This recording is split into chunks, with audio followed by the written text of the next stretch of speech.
సామ్రాజ్యవాద దేశం ప్రపంచ నియంతలా వ్యవహరిస్తున్న అమెరికాకు సింహ స్వప్నంలా క్యూబా నేత ఫిడెల్ క్రాస్తో వ్యవహరించేవాడని సిపిఎం జిల్లా కార్యదర్శి వర్గ జి శివకుమార్ అన్నారు. బుధవారం నాడు బద్వేల్ టౌన్ సుందరయ్య భవనం నందు సిపిఎం పట్టణ కమిటీ ఆధ్వర్యంలో క్యూబా విప్లవ నేత ఫిడెల్ క్యాస్ట్రో 99వ జయంతి వేడుకలను నిర్వహించారు. సందర్భంగా శివకుమార్ మాట్లాడుతూ ఫిడెల్ క్రాస్తో 1926 ఆగస్టు 13న క్యూబా దేశంలో జన్మించి 2016 నవంబర్ 25న 90 సంవత్సరాల వయస్సులో మరణించాడని పేర్కొన్నారు. క్యూబాలో కమ్యూనిస్టు పార్టీ ఆఫ్ క్యూబాను ఏర్పాటు చేసి 1959 నుండి 2008 వరకు 49 సంవత్సరాల పాటు క్యూబా అధ్యక్షునిగా అధికారంలో ఉన్నాడని వారు గుర్తు చేశారు. క్యూబా మీద పెత్తనం చేయడం ద్వారా అమెరికా అనేక ప్రయత్నాలు చేసినప్పటికీ ఫిడెల్ క్యాస్ట్రోను చంపడానికి వందల సార్లు ప్రయత్నం చేసిన అమెరికా యుక్తులను నుంచి తప్పించుకొని అమెరికాకు కొరకరాని కొయ్యగా సింహ స్వప్నంగా వ్యవహరించాడని వారు కొనియాడారు. ఆయన స్ఫూర్తితో లాటిన్ అమెరికా దేశాల్లో కమ్యూనిస్టు పార్టీలు అమెరికా పెత్తందారు వ్యవస్థను తీవ్రంగా వ్యతిరేకించాయని వారు అన్నారు. మన దేశ అంతర్గత విషయాలలో అమెరికా నిత్యం జోక్యం చేసుకుంటూ ఉంటే మన పాలకులు ఏమాత్రం నోరు మెదపటం లేదని అమెరికా అధ్యక్షునికి దాసోహం అంటున్నారని వారు దుయ్యబట్టారు. ప్రపంచంలోనే అతి చిన్న దేశమైన క్యూబా ఫిడెల్ క్యాస్ట్రో నాయకత్వంలో అమెరికా పెద్దతనాన్ని వ్యవహరించిందని, అనేక విషయాల్లో ప్రపంచ దేశాలకు ఫిడెల్ క్యాస్ట్రో నాయకత్వం స్ఫూర్తిదాయకమని ఆయన ప్రశంసించారు. మన దేశ అంతర్గత వ్యవహారాల్లో అమెరికా పెత్తనాన్ని సహించకూడదని, పాలకుల నిర్లక్ష్యాన్ని ప్రశ్నించాలని, అమెరికా పెత్తనాన్ని వ్యతిరేకించాలని వారు పిలుపునిచ్చారు. కార్యక్రమంలో సిపిఎం బద్వేల్ టౌన్ పట్టణ కార్యదర్శి కె శ్రీనివాసులు, పట్టణ కమిటీ సభ్యులు శివకుమార్, రాయప్ప, మోక్షమ్మ, ఖైరున్, కొండయ్య, ప్రసాద్, వెంకటేశ్వర్లు, మల్లికార్జున, ఫాతిమా తదితరులు పాల్గొన్నారు. ఈరోజు క్యూబా కమ్యూనిస్టు నాయకుడు ఫిడెల్ క్యాస్ట్రో గారి జయంతి వేడుకలను బద్వేల్ టౌన్ నందలి సుందరయ్య భవన్లో సిపిఎం పార్టీ పట్టణ కమిటీ ఆధ్వర్యంలో నిర్వహిస్తూ ఉన్నాము.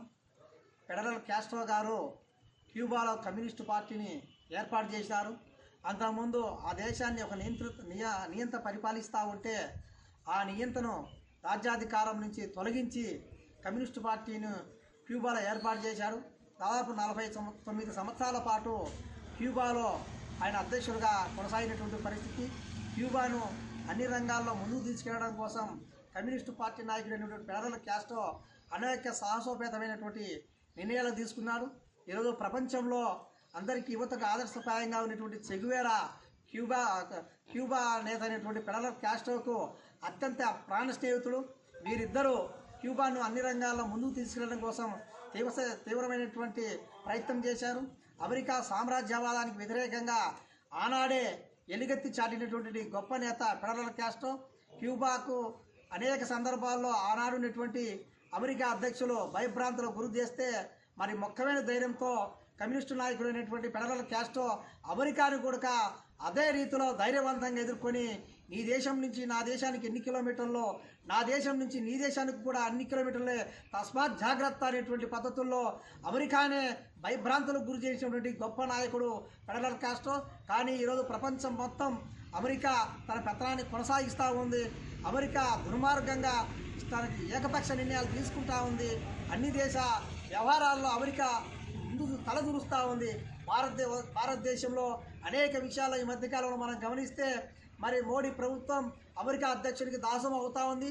అమెరికా చెప్తున్నటువంటి మాటలకు అనుగుణంగా మరి మన దేశంలో పరిపాలన సాగిస్తూ ఉంది. ఈ నేపథ్యంలోనే ఫిడెల్ క్యాస్ట్రో యొక్క జయంతి సందర్భంగా కమ్యూనిస్టులందరూ కూడా ఏకఘటంగా ఒక నిర్ణయం తీసుకోవాల్సిన అవసరం ఉంది. అమెరికా పెత్తందారి వ్యవస్థను, అమెరికా చేస్తున్నటువంటి దుర్మార్గమైనటువంటి పద్ధతిని మనం వ్యతిరేకించాల్సిన అవసరం ఉంది. మోడీ ప్రభుత్వం సూచిస్తున్నటువంటి నయా ఉదారవాద విధానాలు ఏవైతే ఉన్నాయో మరి పెత్తందారి వ్యవస్థకు సాగిలపడి అమెరికా చేతుల్లో కీలుబొమ్మలాగా వివరిస్తున్నటువంటి మోడీ ప్రభుత్వాన్ని ఈరోజు వ్యతిరేకించాల్సిన అవసరం ఉంది.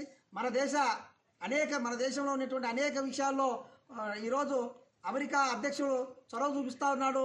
దీన్ని తీవ్రంగా ఖండించాల్సిన అవసరం ఉంది. ఫిడెల్ క్యూబా నేత అయినటువంటి ఆయన మార్గంలోనే మనందరం కూడా పయనించాలి.